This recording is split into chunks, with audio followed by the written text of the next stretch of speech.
Hello everyone, it's Old Guardian here.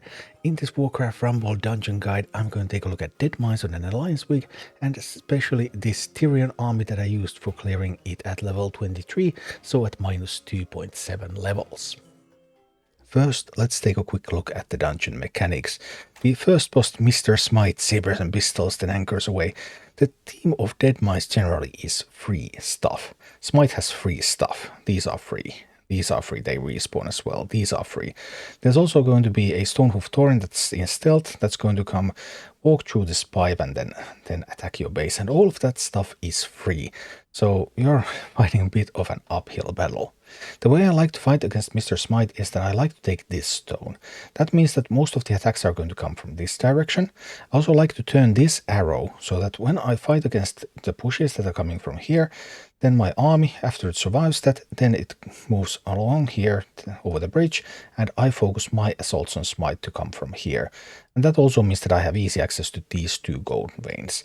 This gold vein, I just completely abandoned that. I don't want to take this stone either, because if I take this stone, then Smite might start pushing to the other side, and I don't want that to happen. So just move over here, move over here. The Tauren, you can use Whelpex, for example, over here on the pipe, and then they will attack Tauren. You can also use chickens. Chickens are good against Tauren, chickens are good against Prowler.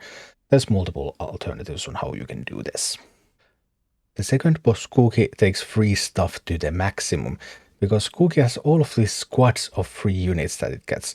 First they come from this side, and then they start to attack you from here, and then they come from this side, gather here and start attacking from here. So they take turns coming from one side and the other, and all of this stuff is free and in addition to what Cookie has usually.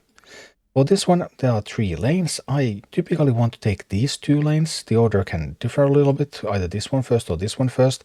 I like to take these chests early, so I often turn these arrows and something to grab those chests, and I like to send a miner at the start, because there's this gold vein with 2 nuggets on it ready, and if you can send a miner out there, then you will get those instead of Cookie. Then you just need some way to handle these big swarms. It can be Living Bomb, Blizzard, Safe Pilot. There's a few alternatives how you can handle those, but some way to handle these and then grab some towers and then push at Cookie.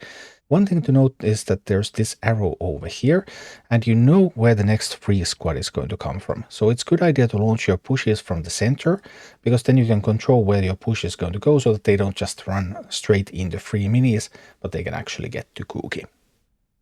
Finally, there's the third boss, Sneed, and Sneed is a really annoying boss where slight lapse in concentration can immediately lose you the game, because there are these 2 platforms. They are connected. When they are sparkly like this, then the next mini that steps on it is going to be destroyed, and 5 copies of that mini are going to come down this lane. And then the platforms go on a cooldown for a little while, and then after a little while they start sparkling again, and then again the next mini that comes is going to come in 5 copies. So you need to pay careful attention to the platforms, pay attention to what gets copied, maybe use some unbound minis so that they get copied instead of something like a Molten Giant. And another thing is that you want to control this bridge, because when the minis come down over here, if you have ranged minis on the bridge, then they can immediately shoot the newcomers before they can do anything. So that can help even if you face something like Molten Giants.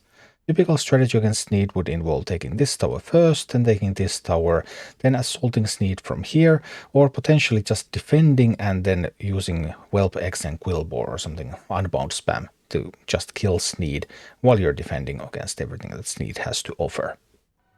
This is my Tirion army for Deadmines. You may notice that this is the exact same army that I earlier used with Jaina, and it works as well or even better with Tirion. So in addition to Tirion, I have Footman, I have Safe Pilot, Quillbore, Witch Doctor, Bat Rider, and Living Bomb. So in the first map, I'm going to use Footman and Tirion to push, and then Witch Doctor and Bat Rider to give some support. Quillbore is going to take the stone, and Safe Pilot can support as needed.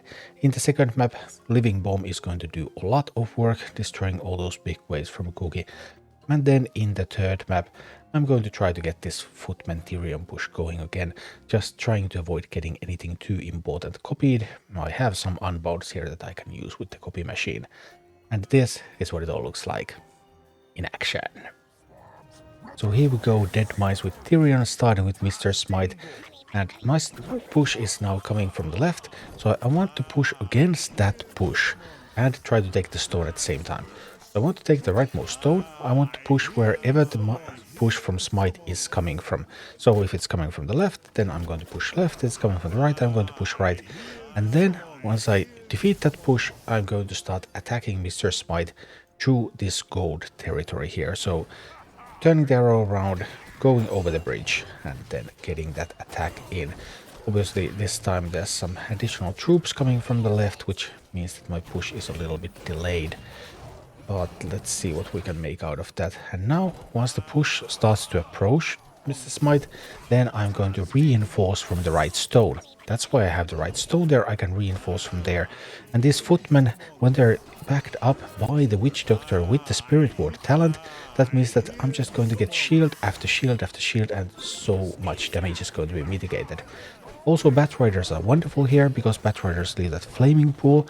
So when new minis spawn here, and there's also those stealth minis that are going to spawn here, if the flaming pool is right there, then all of those are just going to take a bunch of damage and hopefully die immediately. So here we go, keep pushing. Now I have 2 Tirions here, which is excellent. And getting that Witch Doctor in again, and look at all those shields. Shield, shield, shield, shield. Just so many shields that help my footmen to defend. And alright, Smite, your time is almost up. There's a bunch of damage coming, and I'm almost getting another Tirion out there. Here comes another Tirion, just in time. Even more healing, and boom, that was Mr. Smite. And then it is time to meet Cookie. Here I want to take these chests early, so I'm sending the Witch Doctor and I'm sending a Quillbore out there. I would also want to send a miner to the far right, but right now I don't have a miner available. Now I found a miner. Then it a little bit depends. I usually take the leftmost tower first. Sometimes it can also be the other tower. Here, Living Bomb. Always have a Living Bomb when a squad is coming. And as you can see, the Living Bomb is dealing so much damage. And now I should have with the Footman, Witch Doctor, Bat Rider, that should be enough power to take the tower.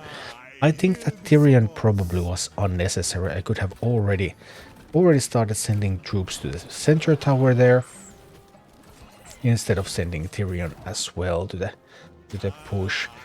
And now I will soon need to have enough gold to do a Living Bomb, so I'm watching my situation here. Okay, looking good, looking good. I can bomb them while they're crossing across the tower, although that's kind of unnecessary because I won't go and take that tower anyway. So the best thing would be if I can bomb them already when they're next to Cookie, because then Cookie is also going to take splash damage from that Living Bomb, which is incredibly good. So here we go, Tirion and friends pushing, and now I have another push coming. I'm going to take that center tower here. So this looks really good so far. We have Tirion coming for some healing as well. And Papau, center tower is mine. Also, look at that Tirion.